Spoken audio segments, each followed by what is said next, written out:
Hello and welcome all. जैसे कि आप सब जानते हैं हम कर रहे थे फ्लूइड मैकेनिक्स एंड हाइड्रोलिक्स, तो इसमें हमने 25 पार्ट इसके हम कंप्लीट कर चुके हैं। आज हम 26 पार्ट करेंगे। 26 पार्ट में जो टॉपिक देखने वाले हैं हम वो है हाइड्रोस्टैटिक फोर्सेस। ठीक है, हाइड्रोस्टैटिक फोर्सेस की अगर हम बात करें तो कौन सी फोर्सेस होती हैं पहले हम बात करें। जैसे कि मैं इसकी एक एग्जांपल दूंगा, उससे आपको और भी चीजें जितनी भी हैं क्लियर हो जाएंगी।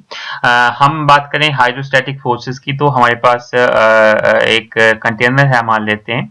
इसमें एक फ्लूइड है हमारे पास या फिर कोई भी पॉन्ड है जिसमें फ्लूइड पड़ी है, वो रेस्ट में है। फ्लूइड क्या है? रेस्ट में है। ठीक है, ये हमारे पास फ्लूइड है और ये फ्लूइड क्या है? रेस्ट में है। ठीक है, तो इसमें कोई भी हमारे पास बॉडी पड़ी है, मान लेते हैं इस तरीके की बॉडी पड़ी है। कुछ एंगल पे इसमें एक बॉडी पड़ी है। ठीक है, तो हाइड्रोस्टैटिक फोर्सेस क्या होती हैं? वो वाली फोर्सेस जो बॉडी पे एक्ट करती हैं परपेंडिकुलर। ठीक है, मतलब नॉर्मल एक्ट करती हैं। ठीक है, ये जो फोर्सेस होती हैं ये एक जो सरफेस है उस पर नॉर्मली एक्ट करती हैं, यानी परपेंडिकुलर एक्ट करती हैं। जैसे कि ये सरफेस है, तो यहाँ पे अगर हाइड्रोस्टैटिक फोर्स अगर हमने बतानी है तो ये इसके नॉर्मल पे एक्ट करेगी।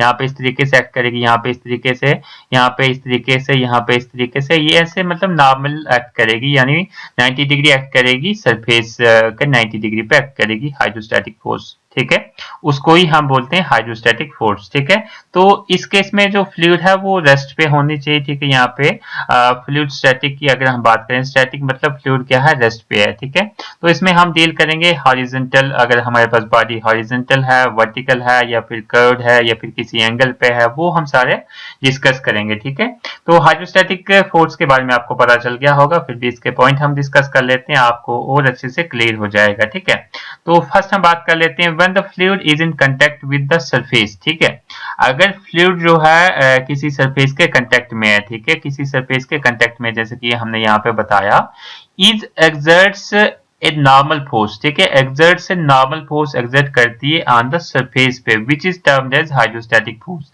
मतलब जो फ्लूइड नॉर्मल फोर्स एक्सर्ट कर रही है, ठीक है, जो फ्लूइड उसके कांटेक्ट में है, किसी सरफेस या बॉडी के कांटेक्ट में है और वो नॉर्मल फोर्स एक्सर्ट कर रही है, उस फोर्स को ही हम बोलते हैं हाइड्रोस्टैटिक फोर्स। ठीक है, इसमें एग्जांपल्स हैं वो हम देख लेते हैं। जैसे कि हम बात करें a plate expose to a liquid, जैसे कि हमने यहाँ पे प्लेट दिखाई, a plate expose to a liquid such as a gate wall, जैसे कि गेट वॉल हमारे पास होता है डैम में। The wall of a liquid storage tank, जैसे हमारे पास होता है, और a hull of a ship at rest is subjected to fluid pressure distributed over a surface, तो उसको ही हम बोलते हैं हाइड्रोस्टैटिक फोर्सेस। ठीक है, और भी कुछ इंपॉर्टेंट पॉइंट है वो हम देख लेते हैं। On a plane surface the hydrostatic forces form a system of parallel forces and we often need to determine the magnitude of the force। ठीक है, तो एक parallel forces हमारे पास फॉर्म हो जाती है, उनको हमें डिटरमाइन करने की जरूरत होती है। ठीक है, नेक्स्ट हमारे पास है यहाँ पे एक इंपॉर्टेंट पॉइंट है, ये मोस्ट इंपॉर्टेंट पॉइंट है, ये आपको रिमेंबर कर लेना है। तो यहाँ पे जो हमारे पास पॉइंट है ये है सेंटर ऑफ प्रेशर का। सेंटर ऑफ प्रेशर क्या होता है? सेंटर ऑफ प्रेशर वो होता है, वो पॉइंट होता है जहाँ पे टोटल हाइड्रोस्टैटिक प्रेशर जो है एक्ट करती है। ठीक है, is the point of action of total hydrostatic force. ठीक है, जहां पे टोटल हाइड्रोस्टैटिक फोर्स से एक्ट करती है, जिस पॉइंट पे सबमर्ज्ड सरफेस के ऊपर, उसको हम बोलते हैं सेंटर ऑफ प्रेशर। जैसे कि ये हम बोल सकते हैं कि ये प्लेट है, ये लिक्विड के अंदर रखी है हमने। ठीक है, तो यहाँ पे हाइड्रोस्टैटिक फोर्सेस एक्ट कर रही हैं, तो मान लेते हैं कोई एक ऐसा सेंटर है जहाँ पे सारी हाइड्रोस्टैटिक फोर्स एक्ट कर रही हैं, हाइड्रोस्टैटिक फोर्सेस एक्ट कर रही हैं। ठीक है, तो उसको ही हम बोलते हैं सेंटर ऑफ प्रेशर। ठीक है, जहाँ पे सारी हाइड्रोस्टैटिक फोर्सेस एक्ट कर रही हैं, उसे क्या बोलते हैं हम? Centre of pressure. ठीक है, आई होप यहाँ तक आपको सारी चीजें क्लियर हो गई होंगी। फिर भी कोई डाउट हो आप कमेंट सेक्शन में पूछ सकते हैं। नेक्स्ट हमारे पास टॉपिक है hydrostatic forces on inclined plane submerge surface in a liquid. ठीक है, तो हाइड्रोस्टैटिक फोर्स हमने निकालनी है इंक्लाइंड प्लेन पे। इंक्लाइंड प्लेन है, उस पे हाइड्रोस्टैटिक फोर्स जो लग रही है कितनी लग रही है, और वो सबमर्ज सरफेस है। सबमर्ज सरफेस मतलब जैसे कि ये है, यहाँ तक लिक्विड है और इसके अंदर ही एक इंक्लाइंड प्लेन है, इंक्लाइंड चीज हमने रखी है, इस पे जो फोर्स लग रही है वो कितनी लग रही है वो हमने निकालनी है। ठीक है, तो सिंपली आपको ये फार्मूला रिमेंबर रखना है फोर्स का, force equal to rho G H. Rho क्या है? Density of the fluid, G है acceleration due to gravity, A is the area and जिस पे फोर्स एक्ट कर रही है, and H bar is the height. H bar क्या है हमारे पास? ये हाइट है। ठीक है, this is the H bar is the height. ठीक है, तो ये आपको फॉर्मूला रिमेंबर कर लेना है, force equal to rho G A H bar. ठीक है, ये फॉर्मूला आपको रिमेंबर कर लेना है कि इस केस में हाइड्रोस्टैटिक फोर्स जब इंक्लाइन प्लेन पे एक्ट कर रही हो सबमर्ज सरफेस में, सबमर्ज बॉडी हो हमारे पास लिक्विड में, उस पे जो हमारे पास हाइड्रोस्टैटिक फोर्स एक्ट कर रही है वो कितनी एक्ट कर रही है। ठीक है, उसके बाद जैसे कि हमने पीछे सेंटर ऑफ प्रेशर की बात की थी, तो सेंटर ऑफ प्रेशर की अगर हम बात करें तो सेंटर ऑफ प्रेशर की जैसे हमने बात की थी, तो सेंटर ऑफ प्रेशर क्या होता है, एक ऐसा पॉइंट होता है जहां पे होल जो प्रेशर है वो एक्ट करता है, होल हाइड्रोस्टैटिक प्रेशर जो है एक्ट करता है। जैसे कि यहाँ पे भी डेफिनेशन लिखी है सेंटर ऑफ प्रेशर की, यहाँ पे भी आप देख सकते हैं, जैसे कि मैंने पीछे भी बताई वो भी सेम डेफिनेशन थी।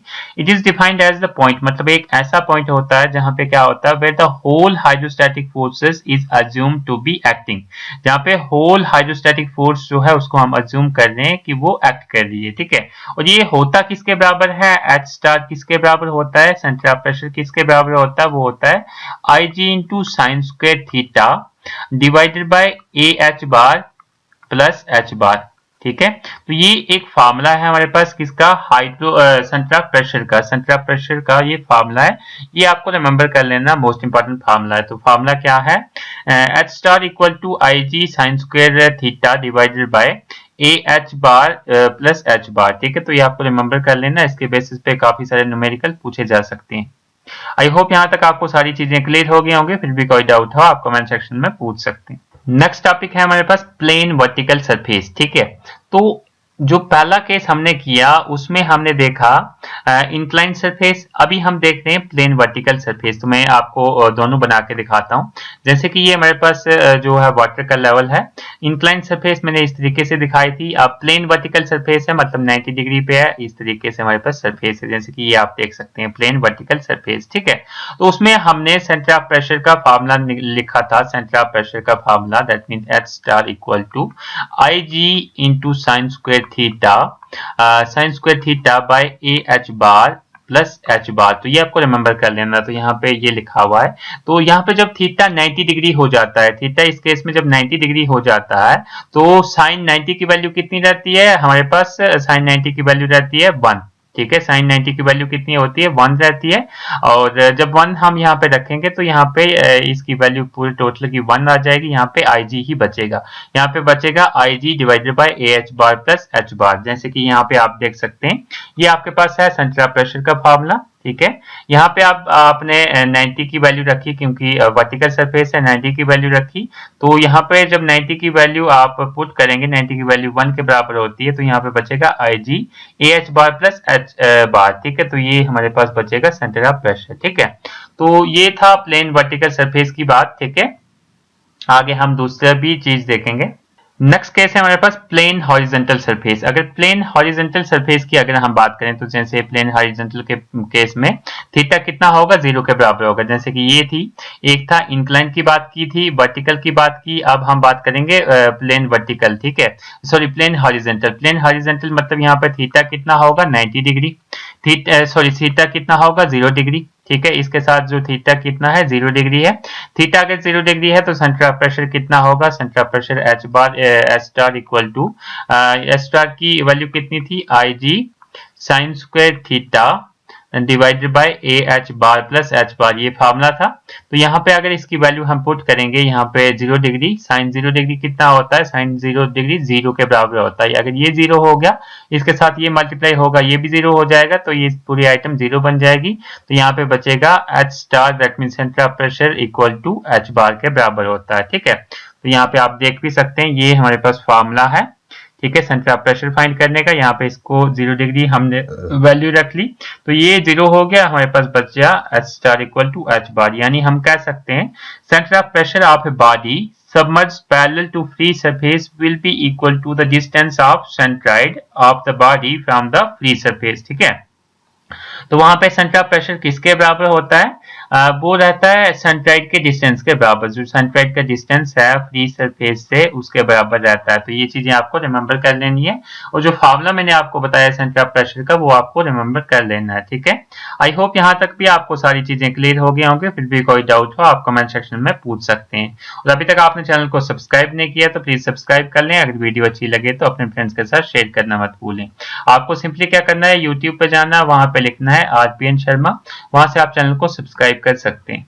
नेक्स्ट हमारे पास जो हमारे पास केस है वो है hydrostatic forces on curved surfaces. ठीक है, कर्व्ड सरफेस पे जो हाइड्रोस्टैटिक फोर्स एक्ट कर रही है वो कौन सी फोर्स एक्ट करती है, कितनी फोर्स एक्ट करती है। जैसे कि ये है कर्व्ड सरफेस, ठीक है, तो इस पे हॉरिजॉन्टल फोर्सेस भी एक्ट करती हैं, वर्टिकल फोर्सेस भी एक्ट करती हैं, और यहाँ पे देख सकते हैं आपको ऐसे भी एक्ट करती हैं। ठीक है, तो ये एक्ट करती हैं, तो इस पे हमें जो इसका जो रिजल्टेंट होता है वो हमें फाइंड करना होता है, रिजल्टेंट फोर्सेस कितनी एक्ट कर रही है। ठीक है, क्योंकि इस पे हॉरिजॉन्टल भी एक्ट करती है, इंक्लाइंड भी एक्ट करती है, तो वो हमें इसका रिजल्टेंट निकालना होता है। ठीक है, वो कैसे हम निकालते हैं हम देख लेते हैं। AC क्या है, कर्व्ड सरफेस है, ये आप खुद देख सकते हैं। वर्टिकल कंपोनेंट है, ये हॉरिजॉन्टल कंपोनेंट है, ये है रिजल्टेंट है। वर्टिकल कंपोनेंट को हमने FY से डिनोट किया है, हॉरिजॉन्टल को FX से, एंड FR से हमने रिजल्टेंट को डिनोट किया है। ठीक है, ये है vertical component, horizontal component, and this is the resultant force. ठीक है, तो यहाँ पे हम हॉरिजॉन्टल कंपोनेंट की बात करें, जो हॉरिजॉन्टल कंपोनेंट है फोर्स का कर्व्ड सरफेस पे वो कितना रहता है, वो फोर्स कितनी रहती है, वो हमने जो फोर्स देखी थी हाइड्रोस्टैटिक फोर्स के बराबर रहती है, Fx equal to rho GA into H bar के बराबर। ठीक है, ये फोर्स है हमारे पास हॉरिजॉन्टल कंपोनेंट की, दैट मींस Fx। ठीक है, अब हम देखेंगे Fy कितनी एक्ट करती है वो हम देखेंगे। ठीक है, वर्टिकल कंपोनेंट की बात करें तो वर्टिकल कंपोनेंट वाली जो फोर्स है वो कितनी होगी हमारे पास, दैट मींस अगर हम Fy की बात करें तो Fy कितना होगा, जितना वेट होगा फ्लूइड का हमारे पास कर्व्ड सरफेस के अबव उतनी ही फोर्स एक्ट करेगी। That means Fy equal to the weight of the fluid above the curved surface up to the free surface तक, जितना भी वेट है फ्लूइड का उतना ही हमारे पास क्या होगी, वर्टिकल फोर्स होगी। ठीक है, तो हमें हॉरिजॉन्टल फोर्स भी मिल गई, वर्टिकल फोर्स भी मिल गई, लेकिन हमें निकालना होता है रिजल्टेंट। ठीक है, तो रिजल्टेंट कैसे निकलेगा, रिजल्टेंट जो रिजल्टेंट फोर्स होगी तो उसको हमने डिनोट किया था FR से। ठीक है,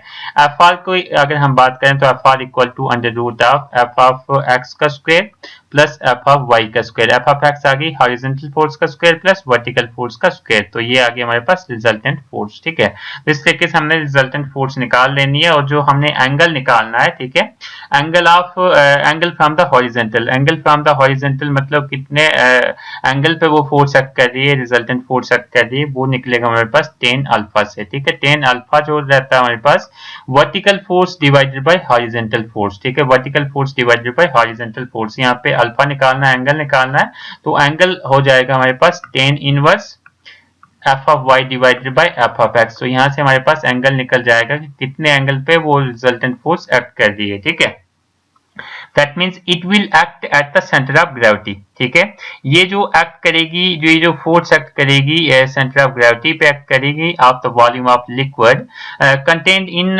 portion extended above the curved surface up to the free surface of the liquid. तो कहाँ पे एक्ट करेगी ये force, resultant force centre of gravity पे। ठीक है, आई होप यहाँ तक आपको सारी चीजें क्लियर हो गई होंगी, फिर भी कोई डाउट हो आप कमेंट सेक्शन में पूछ सकते हैं। और अभी तक आपने चैनल को सब्सक्राइब नहीं किया तो प्लीज सब्सक्राइब कर लें, अगर वीडियो अच्छी लगे तो अपने फ्रेंड्स के साथ शेयर करना मत भूलें।